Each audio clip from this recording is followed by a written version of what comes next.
দেশের সার্বভৌমত্ব, স্বাধীনতা ও মর্যাদা রক্ষার প্রশ্নে ঐক্যমতে পৌঁছেছে রাজনৈতিক দলগুলো। দেশের প্রশ্নে কোনো ছাড় নয় বলে নেতারা একমত হয়েছেন। বুধবার ফরেন সার্ভিস একাডেমিতে 2 ঘণ্টারও বেশি সময় ধরে চলা সংলাপ শেষে সন্ধ্যায় সাংবাদিকদের ব্রিফ করেন আইন উপদেষ্টা ডক্টর আসিফ নজরুল।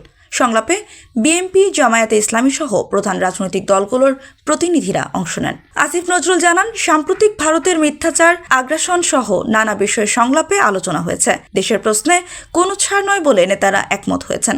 ডক্টর আসিফ নজরুল বলেন, বাংলাদেশের প্রায় সব রাজনৈতিক দল আজ উপস্থিত ছিল।